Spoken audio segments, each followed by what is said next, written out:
Fala meus bons, fala minhas buenas, saudações alvinegros. Ontem, logo após eu ter postado o vídeo sobre o Bobo da Corte, o nosso querido Horácio Neto, um dos melhores repórteres que cobrem o nosso Fusão, soltou essa matéria no Twitter falando sobre a saída dos nossos dois dirigentes, Lucas Dubrix e Haroldo Martins. Os mesmos foram demitidos logo após a derrota, vexatória derrota, onde se festejava a carreira do quarentão Wagner Love. O aposentado Wagner Love conseguiu fazer o seu último gol no time do Vozão. Foi a nossa primeira derrota, mas já foi o suficiente para o João Paulo tomar essa decisão. Dubrix chegou ao Vozão no ano de 2023. Já Haroldo, um pouco mais na frente, em 2024, foi convidado para se tornar diretor do Departamento de Futebol do Ceará, onde os dois conseguiram o título cearense e o acesso de 2024, às duras penas, mas sim, eles foram muito importantes nesses dois últimos feitos. Mas e aí, qual foi a importância de Lucas e Haroldo, tanto no título quanto no acesso de 2024? De fato, os dois foram importantes. Como eles trabalhavam diretamente com o futebol, 2024 foi um ano bem conturbado, né? O ano do acesso do Ceará. O Vozão devia até salários na época que tiveram que vender nosso zagueiro Jonathan, na verdade, né? Felipe Jonathan é o lateral esquerdo que deu uma rasteira no Fortaleza aí. Vendemos o Jonathan e foi através dessa venda que a gente conseguiu colocar os nossos salários, os salários dos jogadores em dia, né? E claro, foi importante para que o time conseguisse, para que os jogadores não tivessem com salários atrasados. E, claro, salário atrasado, jogador com salário atrasado não joga bola, todo mundo sabe disso. Sobre o elenco de 2024, eu acho que o grande jogador que eles conseguiram trazer foi o Lucas Mugni, né? O Mugni, ele foi ali importante no acesso, também no título cearense. Os demais jogadores que, ao meu ver, foram importantes no acesso, que no caso, os principais, né? David Ricardo, Richardson ali na volância, acho que 2024 foi um dos últimos anos que ele foi bem. Eric Pugas, Saulo Mineiro, já estavam também. Então, assim, acho que o jogador importante, né? Já estavam no elenco desde 2023. Mas, claro, o trabalho deles não era só contratar jogador, né? Tinha essa questão de manter o elenco coeso e de não deixar nada externo atrapalhar o elenco e o time de futebol em si. Mas lembrando, eu acho que em 2024 o principal foi conseguir colocar o salário dos jogadores em dia, porque ninguém trabalha de graça, né? Todo mundo sabe disso. Em 2025, montamos um elenco razoável, bons jogadores, mas tinha um detalhe. O Brasil ele possui cerca de 700 times profissionais. Desses 700 times, por volta de 128 times possuem um calendário durante o ano todo.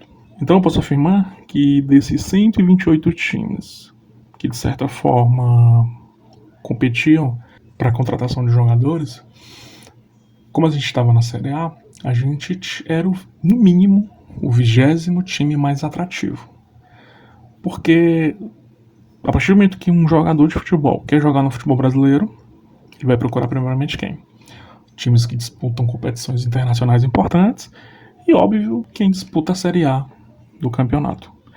E o Ceará era um time que estava disputando a Série A.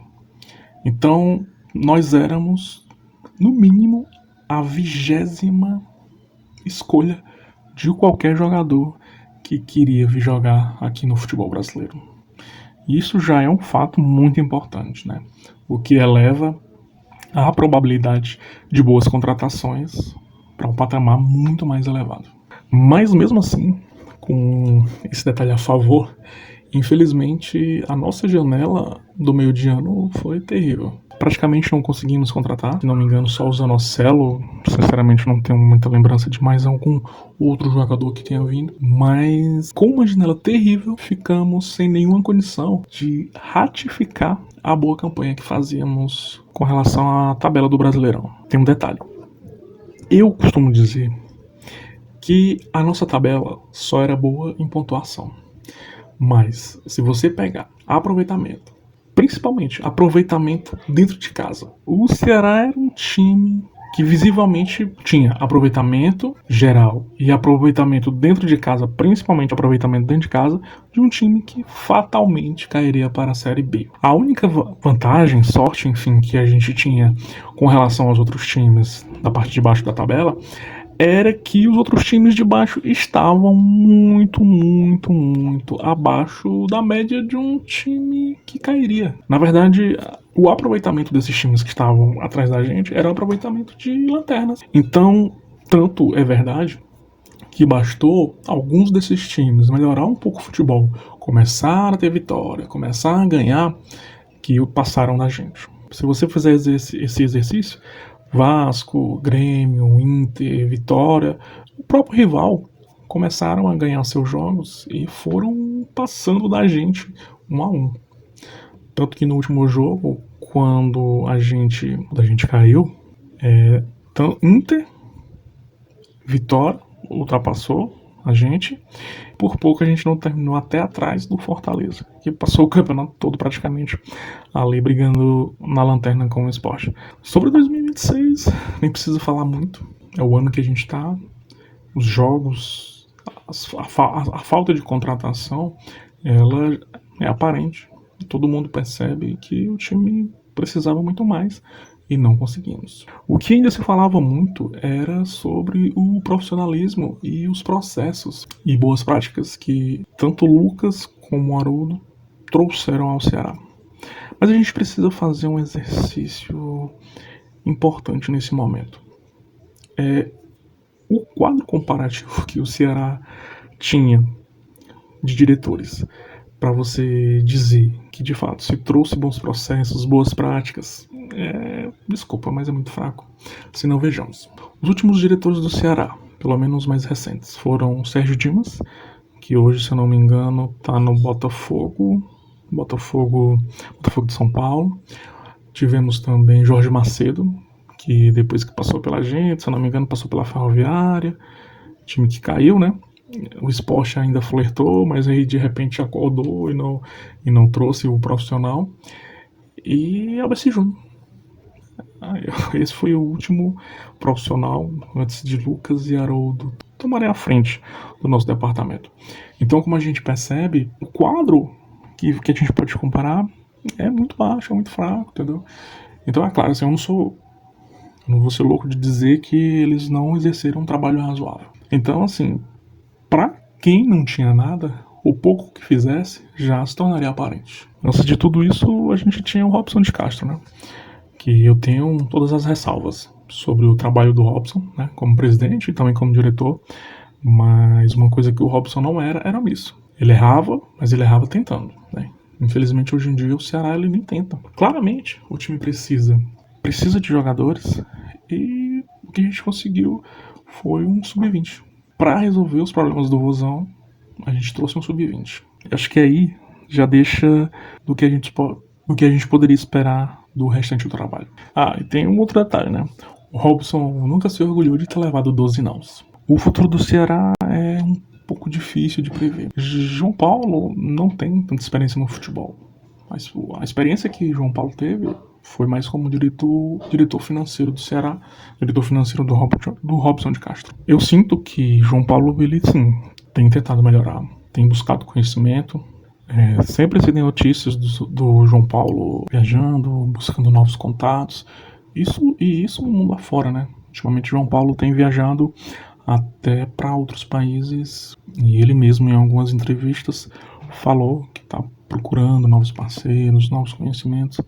Inclusive, eu acredito que esses novos contatos foram importantes para o João Paulo conseguir tomar a decisão de demitir Haroldo e Lucas. Eu tenho certeza que o João Paulo de 23, 24 e até 25 não teria tomado essa decisão. E eu preferi esperar ver o que ia acontecer e só depois que já não teria mais chance nenhuma de nada ser mudado, ele ia tomar as decisões. O novo dirigente, que será contratado pelo Ceará, não vai ter muito o que fazer, pelo menos do ponto de vista de contratações. A janela já fechou, o máximo que ele vai poder com relação a novos jogadores é fazer contatos e tentar deixar já alguma coisa pré-acertada com os jogadores que poderão vir depois que a janela do meio do ano abrir.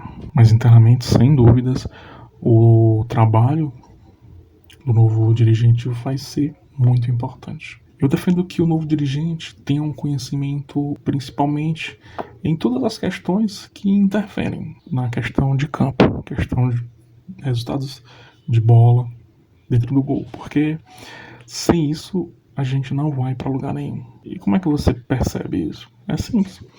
Por mais que Lucas e Haroldo tenham trazido boas práticas, novos processos, a bola simplesmente não entrou. E hoje a gente só tem mais 2 dirigentes fracassados. E é isso, pessoal. Esse foi o vídeo para trazer um pouco da minha percepção do futuro. Torcer que o João Paulo tenha essa capacidade. Eu achei que ele sinceramente não fosse fazer as mudanças, né? Mas ele começou. Eu acho que ainda é pouco, mas é um começo. Vamos torcer que as coisas deem certo. Pessoal, se gostou do vídeo, deixa o like, se inscreve no canal. Forte abraço. Saudações alvinegras.